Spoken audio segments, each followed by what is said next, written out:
జంతువుల నుంచి మనుషులకు, మనుషుల నుంచి జంతువులకు 230 రకాలైన వ్యాధులు సంక్రమిస్తాయి. వీటిలో అత్యంత ప్రమాదకరమైనది రేబీస్ అనే వ్యాధి. ఏ జంతువులలో రక్తం అనేది వేడిగా ఉంటుందో ఆయా జంతువులకు ఈ వ్యాధి సంక్రమిస్తుంది. కుక్కలు, గబ్బిలాలు, పిల్లులు, కుందేళ్లు, పెంపుడు జంతువులు, క్రూర మృగాల ద్వారా కూడా ఈ వ్యాధి వ్యాప్తి చెందుతుంది.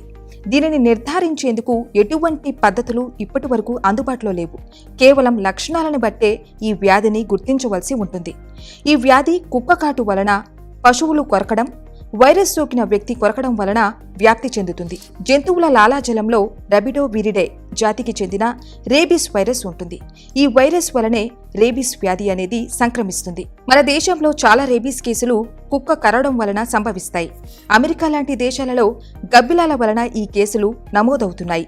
మనిషి కేంద్ర నాడీ వ్యవస్థను తీవ్ర ప్రభావితం చేసే ఈ వైరస్ అనేది తీవ్ర స్థాయి, తక్కువ స్థాయి అనే 2 రూపాలలో ఉంటుంది. కేంద్ర నాడీ వ్యవస్థ నిర్వీర్యమైనప్పుడు పెద్ద మెదడు, చిన్న మెదడు, వెన్నుపాము సరిగ్గా పనిచేయకపోవడం వలన పక్షవాతం వచ్చే ప్రమాదం ఉంది.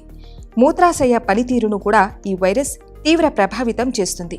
నియంత్రణ కోల్పోయి మూత్రం అనేది చుక్కల రూపంలో బయటికి పోతుంది.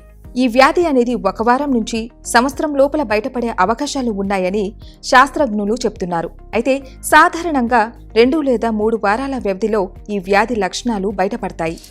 ఈ వ్యాధి మనకు సోకకూడదు అనుకుంటే ముందుగా పెంపుడు జంతువులకు, ముఖ్యంగా కుక్కలకు ఏటా వైరల్ ఇన్ఫెక్షన్లు రాకుండా ఇంజెక్షన్లు ఇవ్వాలి.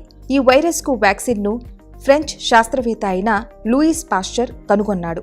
ఈ వ్యాక్సిన్ని తన కూతురు ఫ్లూరీపై మొట్టమొదటిసారిగా ప్రయోగించాడు.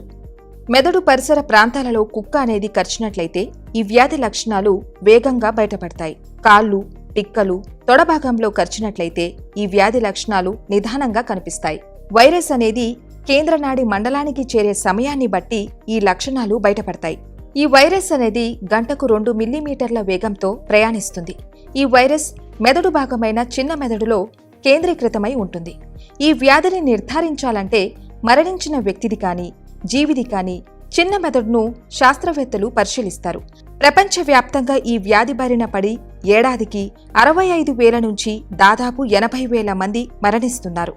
తేలికపాటి దశలో జ్వరం, మెదడు పనితీరు మందగించడం, ఆందోళన, భ్రాంతిలో ఉండడం, హైడ్రోఫోబియా అంటే నీటిని చూసి భయపడడం, ఫోటోఫోబియా అంటే వెలుతురును, కాంతిని చూడలేకపోవడం లాంటి లక్షణాలు కనిపిస్తాయి. ఫోటోఫోబియా లక్షణాలు ఉన్న రోగులలో కంటి వ్యవస్థ కూడా దెబ్బతింటుంది.